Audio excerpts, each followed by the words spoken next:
les trucs verts et jaunes? Bah viens, monte, je vais t'expliquer. Donc ce que tu viens de voir, c'est une antenne GPS. On reçoit un guidage satellite sur ce tracteur. On a une console avec des outils prédéfinis. Donc suivant la largeur de l'outil, on va passer tous les 12 ou 3 mètres suivant la largeur. On a une précision de 2 cm entre chaque passage. Tout ça est guidé avec ce volant avec un moteur électrique.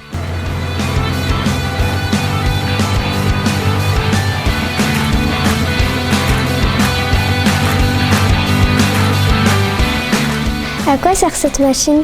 Donc on est sur une bineuse pour céréales, donc où elle sert à biner, à arracher les mauvaises herbes entre les rangs de blé.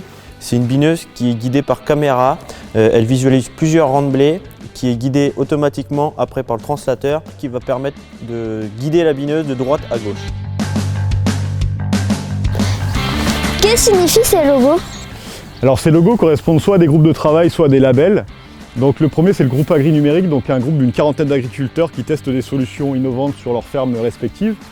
Et le logo des Digifermes, donc qui est un label qui correspond à des fermes expérimentales. Donc il y en a 13 en France et la ferme expérimentale de Mirmène fait partie de ces 13 fermes qui testent justement des solutions innovantes.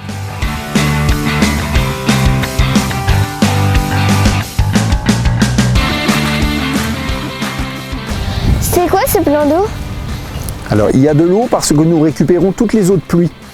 Elles servaient notamment à abreuver les équidés, c'est-à-dire tous les chevaux qui participaient à des travaux dans les champs, qui de retour de leurs travaux s'alimentaient et buvaient dans ces mares-là. Alors maintenant ces mares-là ont perdu de leur usage, néanmoins on les garde pour leur intérêt par rapport à la vie sauvage et la biodiversité en général. Je vois des insectes sur ces fleurs, qu'est-ce que c'est? Alors dans une parcelle de colza en fleurs comme celle-ci, on a beaucoup d'insectes, des insectes qui sont nuisibles et des insectes qui sont dits auxiliaires. Parmi les auxiliaires, on a les micro-guêpes. Les micro-guêpes là qui volent, qui notamment viennent parasiter les larves de méligettes qui sont plutôt nuisibles pour notre colza. Qu'est-ce que vous avez installé ici? Alors comme tu peux le voir, nous avons des ruches ici sur la ferme expérimentale.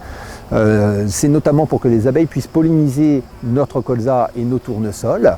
Et sur ces ruches, il y a un petit boîtier qui nous sert à collecter tout un tas de données, notamment sur le poids de la ruche, les heures de sortie et les heures de rentrée des abeilles, notamment pour bien positionner nos interventions phytosanitaires.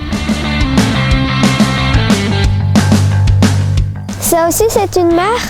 C'est presque une mare, c'est une retenue d'eau qui permet de filtrer les éléments fertilisants et les produits de protection de la culture qui sortent de la parcelle par drainage. Alors ici, on laisse l'eau séjourner pendant 7 jours, le temps de laisser travailler les bactéries et les plantes qui sont ici. Et ensuite, l'eau repart vers la rivière en contrebas.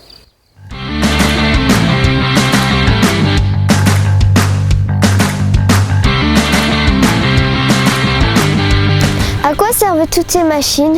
Alors ce sont des stations météo, donc elles sont autonomes et connectées.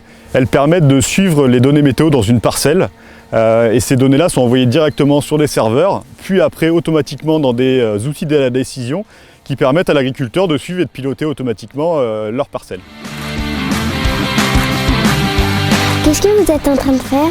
Je suis en train de regarder s'il y a des piqûres de petites alties sur le lin. En effet, avant de déclencher une intervention, il faut regarder s'il y a des petites alties sur le lin et ensuite j'envoie ces informations aux agriculteurs.